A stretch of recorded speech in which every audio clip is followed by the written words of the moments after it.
Now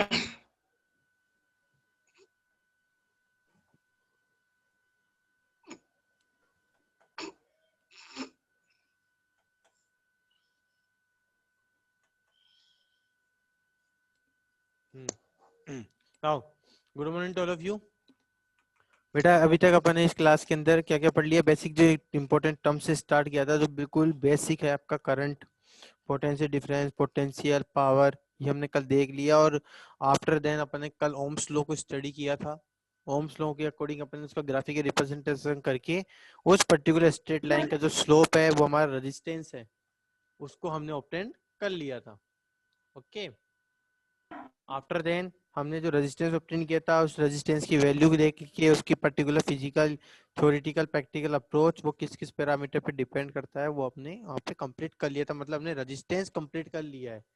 कुछ साल please ये क्या कर रहा है भाई स्क्रीन पे, मेरे को लिखने दे यार, आप मत लिखो कुछ भी। नाउ अगर सॉरी सर, अपन बाय बात, मिस्टेक। कोई बात नहीं। अब अगर अपन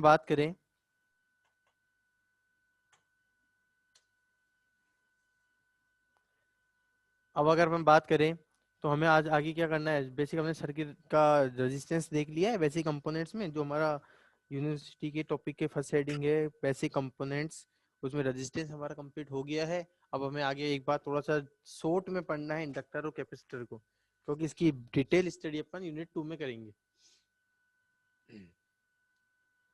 इसकी डिटेल स्टडी अपन यूनिट 2 में करते हुए चलेंगे। तो अगर अपन बात करें सेकंड हमारा जो टॉपिक है इंडक्टर एंड कैपेसिटर के लिए, तो देखो हमारे मेन हेडिंग क्या चल रही थी, बेसिक कंपोनेंट्स।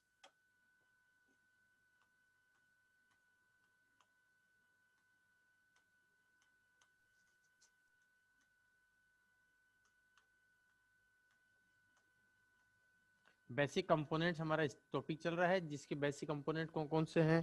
बेसिक कंपोनेंट्स है हमारे रजिस्टर, इंडक्टर एंड कैपेसिटर्स।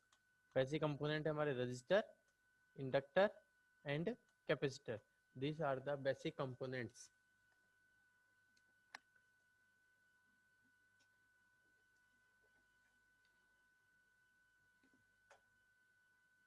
जैसे हमारे बेसिक कंपोनेंट्स, हमने रेजिस्टेंस की स्टडी कंप्लीट कर ली है। अब हमें मूव करना है किस पे, इंडक्टर पे और कैपेसिटर्स के ऊपर हमें स्टडी करना है।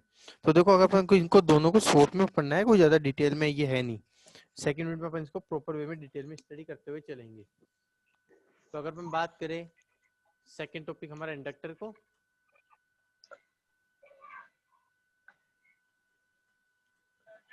क्या पढ़ा रहा है ये? which is represented by the L, and third is capacitor. The basic components, in the basic component they are the resistor, inductor and capacitors. Resistor we complete in the previous class. Now we will start inductor and capacitor in short में अपन इसको देखेंगे and detail में अपन unit 2 में इसको proper way में explain करके चलेंगे। इनके डायग्राम्स, इनकी वेव फॉर्म्स भी स्टडी करेंगे, क्या इफेक्ट्स आने वाला है वो भी अपन स्टडी करेंगे। तो अगर बात करें अपन नॉर्मली इंडक्टर की, तो इंडक्टर की डेफिनेशन क्या बोल सकते हैं। इंडक्टर की डेफिनेशन से पहले इंडक्टर का आपको एक फॉर्मूला पता होना चाहिए कि V इक्वल्स टू, इंडक्टर का पता है कि V इक्वल्स टू क्या होता है, L di upon dt। V equals to L upon dt। And in the case of the capacitor हमें पता है I equals to upon dt, I equals to C dV upon dt।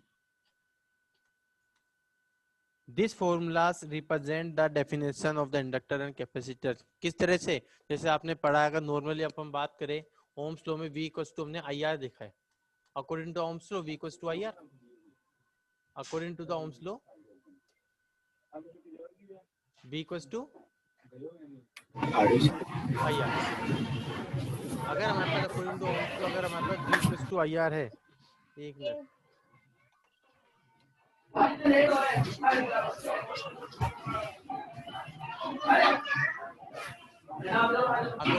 law अगर हमारे पास V equals to IR है तो देखो यहाँ पे I की वैल्यू क्या हो गई, I की वैल्यू आपके पास हो रही है V। एक्सक्यूज मी सर, हाँ बेटा, सर पीछे बहुत डिस्टरबेंस हो रहा है, प्लीज एक बार आप बाकी सबको म्यूट करने को बोल दीजिए ना।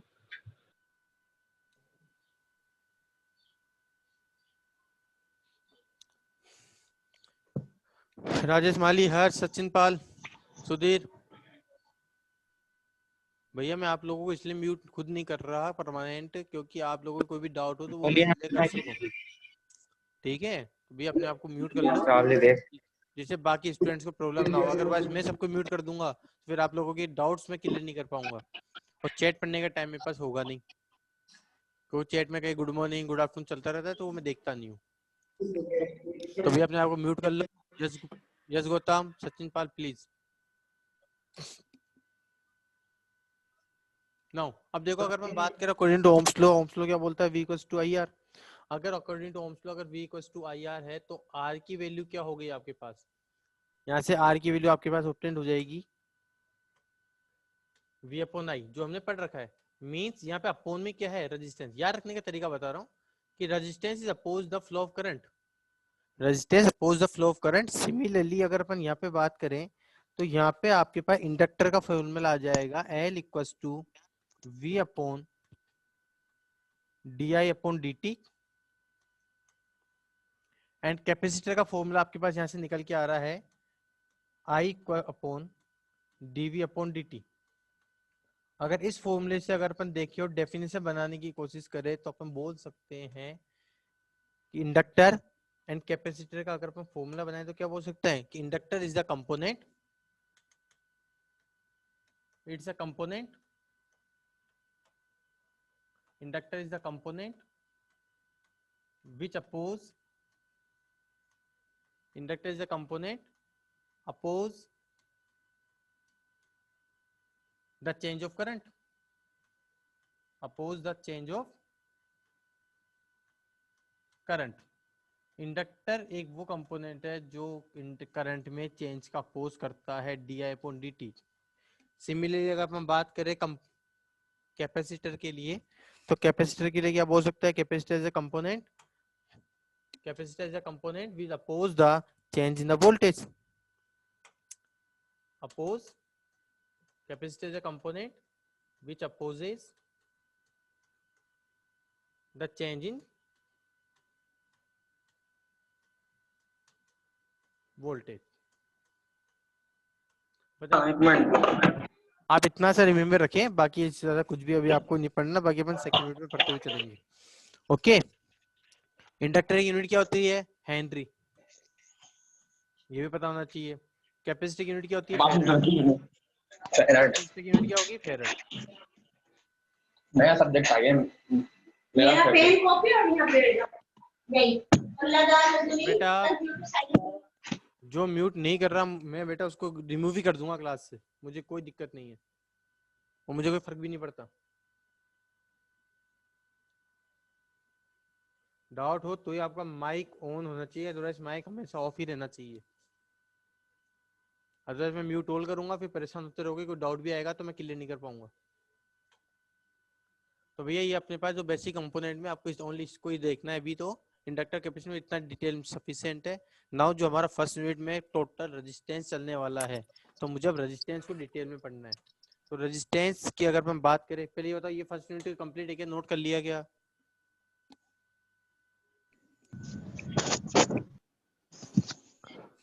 Yes sir. चलो अब सेकंड स्लाइड पे आओ। अब देखो मुझे डिटेल में पढ़ना है रेजिस्टेंस को। तो रेजिस्टेंस में आपके एक टॉपिक है कॉम्बिनेशन ऑफ द रेजिस्टेंस। तो अब मुझे नेक्स्ट हेडिंग डालनी है कॉम्बिनेशन ऑफ द रेजिस्टेंस। बड़ा अच्छा टॉपिक है, यहाँ से आपके पढ़ते हुए आप आए हो, लेकिन मैं तीनों के लेके चलूंगा। Sorry, combination of the resistance.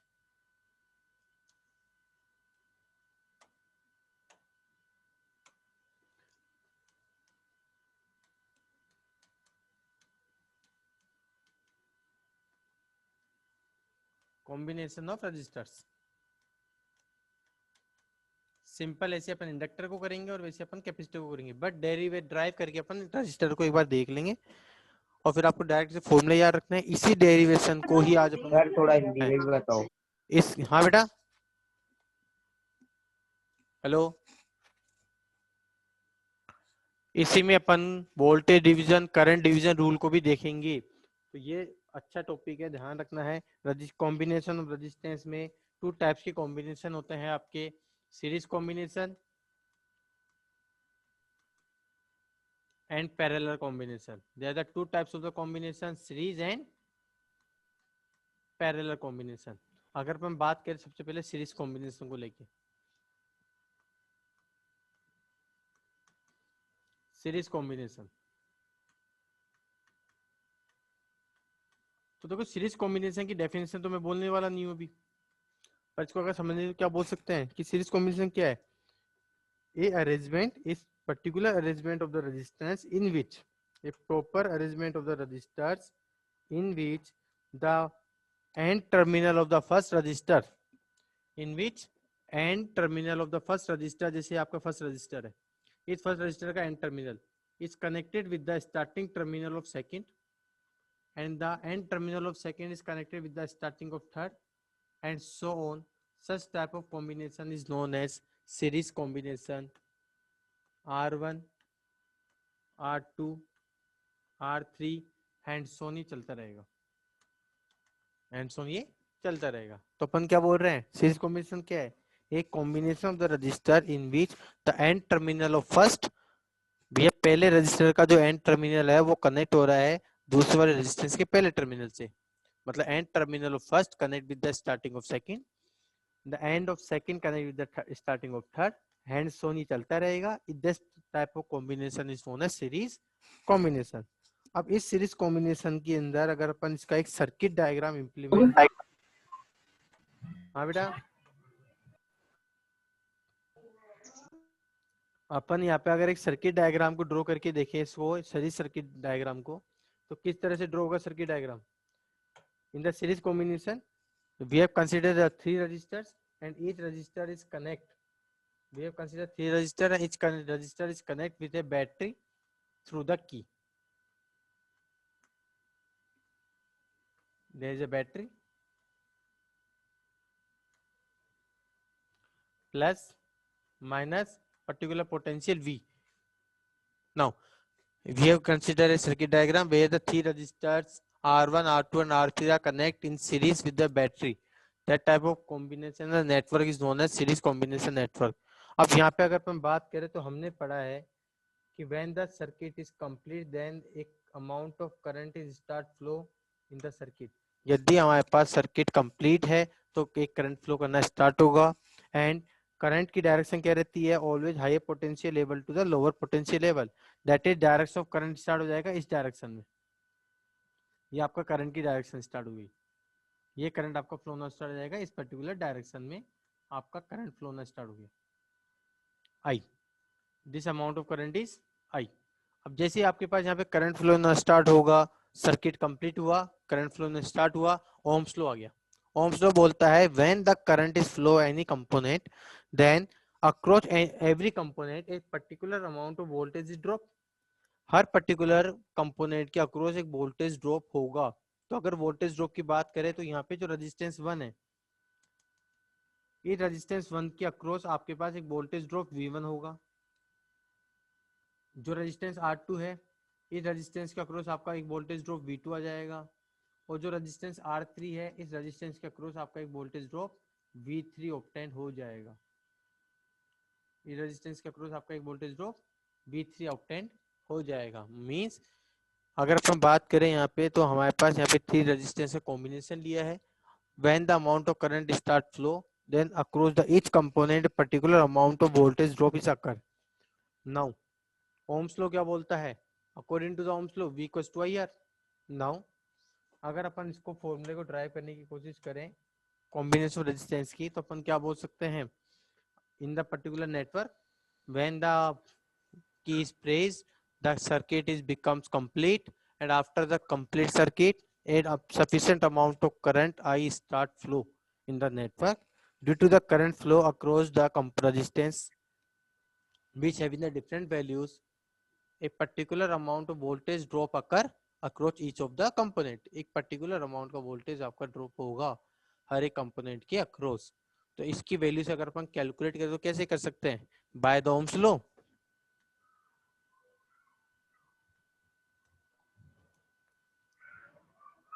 By the ohm's law हमें पता है कि जो वोल्टेज ड्रॉप होगा across the first component V1, उसकी वैल्यू आ जाएगी आपके पास यहाँ पे IR1। V2 की वैल्यू क्या हो जाएगी आपकी यहाँ पे आपके पास IR2। R2 एंड V3 की वैल्यू क्या हो जाएगी आपके पास यहाँ पर IR3. These are the three values of the values V1, V2, V3 across each of the registers. Now आपको यहाँ पे दिख रहा है कि जो टोटल रजिस्टर्स है वो आपस में क्या है, सीरीज में कनेक्ट है. कुछ particular amount of voltage V1 के अक्रॉस आ गया, कुछ अमाउंट V2 के अक्रॉस आ गया है, कुछ अमाउंट V3 के अक्रॉस आ गया है. तो टोटल अगर अपन बात करें तो नेट वोल्टेज ड्रॉप किसके इक्वल होगा, जितना सप्लाई हो रही है. तो अपन बोल सकते हैं नेट वोल्टेज ड्रॉप कितना हो गया,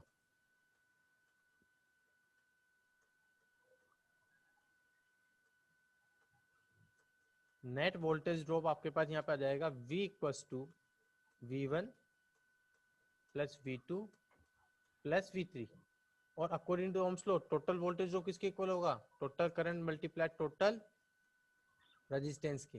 V1 की वैल्यू क्या है IR1, V2 की वैल्यू आपके पास यहाँ पे IR2 एंड V3 की वैल्यू आपके पास यहाँ पे आ रही है IR3.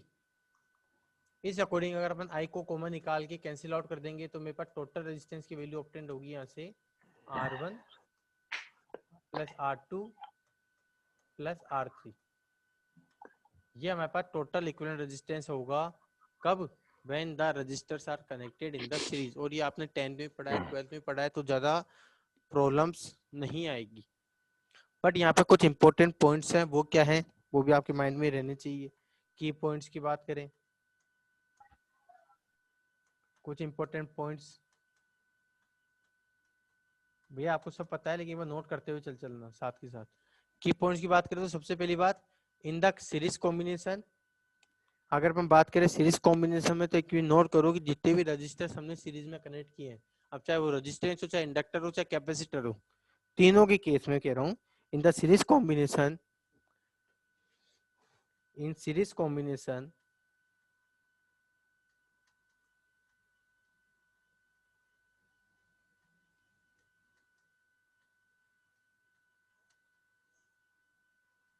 Current is always equal. Current हमेशा क्या रहेगा, सेम रहना रहेगा across every component through each component. Current is always same through each component. अब वो चाहे कोई भी कंपोनेंट हो, कोई दिक्कत नहीं है.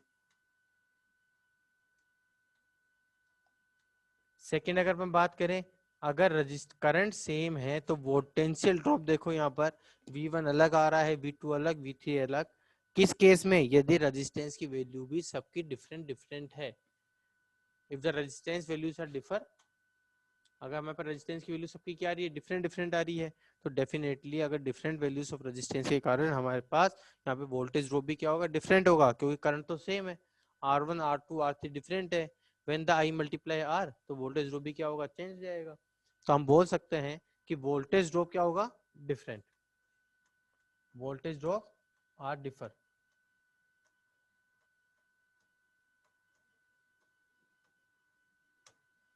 अगर वोल्टेज ड्रॉप डिफर हो गया, ये दो इंपॉर्टेंट की पॉइंट्स हो गए. अब थर्ड पॉइंट की बात करें, अगर हमारे पास यहाँ पे 3 रजिस्टर्स हैं तो हमारे पास टोटल रेजिस्टेंस कितना आ रहा है, R1 plus R2 plus R3. अगर हमारे पास, अगर हम बात करें कि यदि मेरे पास सीरीज में n रजिस्टर्स हैं तो टोटल वैल्यू क्या हो जाएगी, if n resistors are there, if n resistors are there,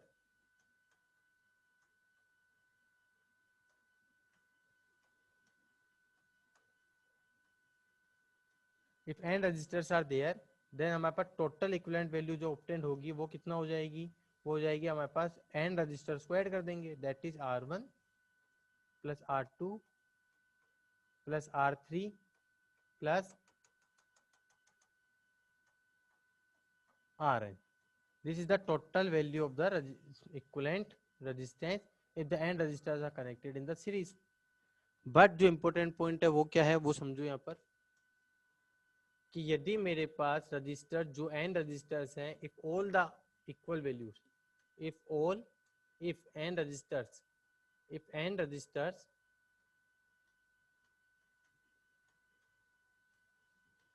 having, if n registers having same value,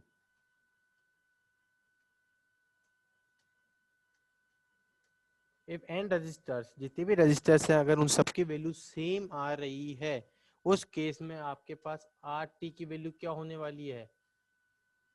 मान के चलो 5 ओम के रजिस्टर्स अगर 10 है, तो 5 + 5 + 5 + 5 10 टाइम्स करोगे तो क्या होगा? 10 × 5 मीन्स अगर n resistors all values are same, then r equivalent हो जाएगा nr। ये nr ही इंपॉर्टेंट है, जो आपको माइंड में रखना है। क्या कि यदि हमारे पास सीरीज कॉम्बिनेशन है तो total value of resistance multiple आ रहा है जो रेजिस्टेंस हमने कनेक्ट करे हैं सर्किट में, जो रेजिस्टेंस हमने कनेक्ट करे हैं सर्किट में उनका मल्टीप्लिकेशन में आ रहा है। दैट इज, बोल सकते हैं कि इन द सीरीज कॉम्बिनेशन, यदि सीरीज कॉम्बिनेशन है, that is in series combination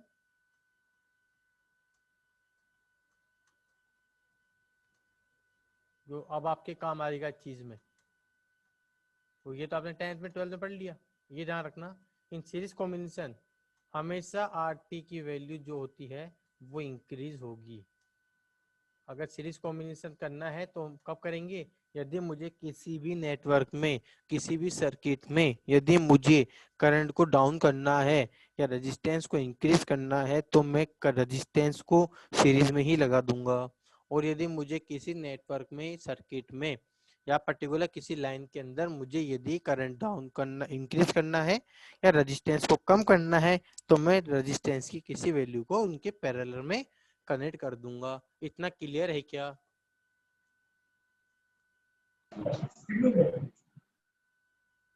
ये यहाँ तक क्लियर है क्या? Yes sir. फटाफट 2 मिनट है, 9 मिनट नोट करो, फिर अपन नेक्स्ट पेज पे जाएंगे। नोट करो फटाफट। सर हाँ, बोलो। एक बार फर्स्ट वाली स्लाइड दिखा देना। फर्स्ट वाली स्लाइड देख लो, ये लो। और स्लाइड नहीं है यार, ये मैं बोर्ड पे ले रहा हूँ, स्मार्ट बोर्ड पे ले रहा हूँ। पीपीटी नहीं चला रखी है इसलिए मेरे पास कोई कंटेंट नहीं है। आपको क्या सेंड करूंगा? ये क्लास ओवर होती है, ये सारे पेजेस रिमूव हो जाएंगे। Okay sir, okay. ठीक है, स्लाइड ऑन कर दो कौन सी? सर, इसके सेकंड बाद वाली हो गया ये? लो भैया, सेकंड स्लाइड में ज्यादा कंटेंट है, सेकंड स्लाइड को नोट करो फटाफट, फिर अपन थर्ड थोड़ा सा इसके आगे बढ़ेंगे। अभी तो सिर्फ कॉम्बिनेशन देखा है, अब मेरे को सिखाना है इसमें मेन चीज जो आपके अभी तक नहीं पढ़ा है, पढ़ा भी है तो नाम से नहीं पढ़ा, वोल्टेज डिवीजन रूल। 12th में आया था, कई बार पढ़ा देते हैं, कई बार नहीं पढ़ाते टीचर्स, तो अपन वोल्टेज डिवीजन रूल देखेंगे अब। सर ये इन सीरीज कॉम्बिनेशन वाला बताना दोबारा। क्या बताऊं? बताओ कौन सा लाइन? पूरा बोलूं, सर, रिपीट करूं? नहीं सर, नीचे नीचे की एक line he in series combination जो लिखा है ना, आरटी। हाँ देखो, ये थर्ड पॉइंट। हाँ ओके, तो देखो ये क्या बोल रहा हूँ मैं, बस सुनो। अगर हम बात करें सीरीज कॉम्बिनेशन में, तो सीरीज में ये आपको पता है कि भैया करंट सेम रहता है, वोल्टेज ड्रॉप डिफर रहता है, तो ये तो फर्स्ट और सेकंड पॉइंट हो गया। अब मैं कह रहा हूँ कि यहाँ पे 3 रजिस्टर्स को जब मैंने कनेक्ट किया सीरीज में, तो सर्किट डायग्राम है आपके पास, उसको देखो। तो यहाँ पे टोटल रेजिस्टेंस क्या आ गया? R1 + R2 + R3।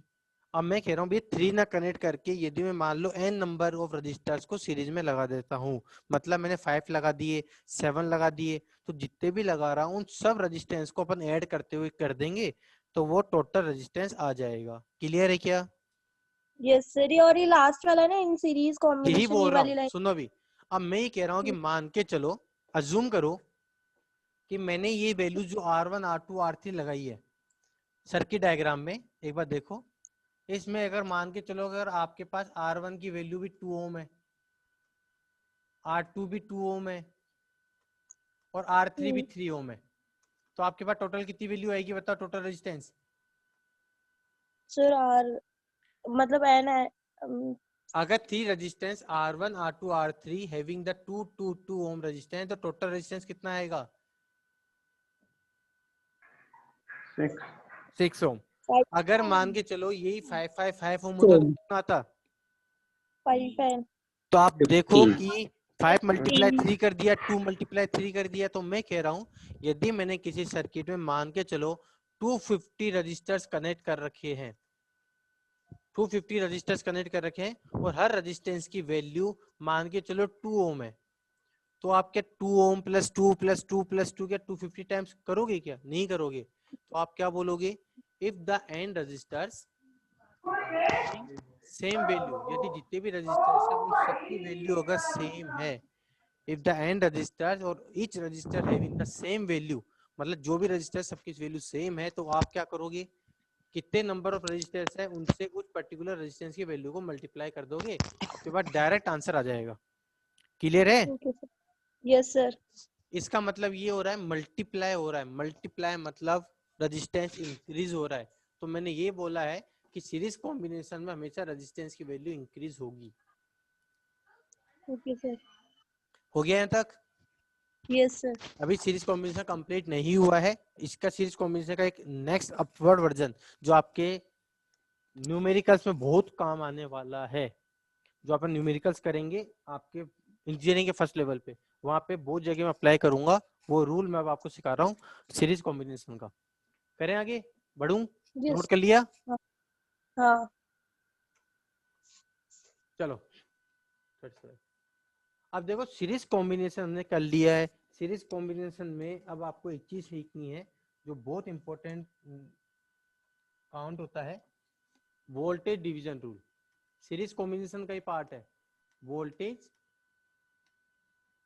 Division rule.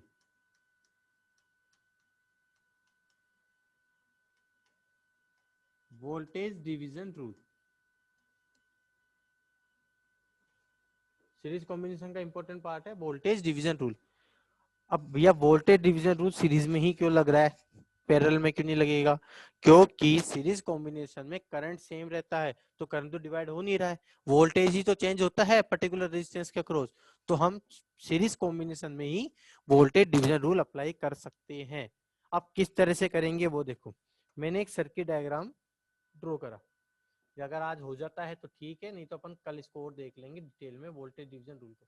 मैंने कंसीडर कर लिया, मान लो यहाँ पे 2 रजिस्टर्स हैं, एक रेजिस्टेंस की वैल्यू आपके पास यहाँ पे R1 है, अनदर रेजिस्टेंस की वैल्यू हमारे पास R2 है। इसको मैंने किसी सर्किट या किसी पर्टिकुलर वोल्टेज सोर्स V से कनेक्ट कर दिया, प्लस माइनस V। अब आपको क्या करना है कि कई बार न्यूमेरिकल में ये तो सिंपल है, आपको R1 R2 की वैल्यू भी पता है, तो आप तो क्या करेंगे, voltage drop across R1, voltage drop across R1 कैसे कैलकुलेट करते हैं? I multiply R1। Voltage across R2 कैसे ऑब्टेन करेंगे? I multiply R2। अगर यहाँ पे करंट की वैल्यू कैलकुलेट कर लोगे, ये तो सिंपल है। बट जब आप न्यूमेरिकल सोल्व करोगे लार्ज नंबर ऑफ नेटवर्क का, बड़े नेटवर्क का न्यूमेरिकल सोल्व करोगे, वहां पे सर्किट इतना लेंथी होगा कि जिस पर्टिकुलर ब्रांच में मुझे V2 की वैल्यू कैलकुलेट करनी है, जिस पर्टिकुलर ब्रांच में मुझे V2 की वैल्यू कैलकुलेट करनी है, मान लो वहां तक मेरे को करंट पहुंचा ही नहीं पा रहा, तो मुझे वोल्टेज कैसे कैलकुलेट करूंगा? डायरेक्ट बिना obtain the value of current. Current की वैल्यू मेरे को नहीं कैलकुलेट कर पाऊंगा, बट मुझे वोल्टेज डायरेक्ट कैलकुलेट करना है। बट मुझे यदि टोटल वोल्टेज गिवन हो, यदि मेरे पास टोटल वोल्टेज गिवन है, उस केस में डायरेक्ट कैसे ऑब्टेन करेंगे वोल्टेज की value without calculate the value of current?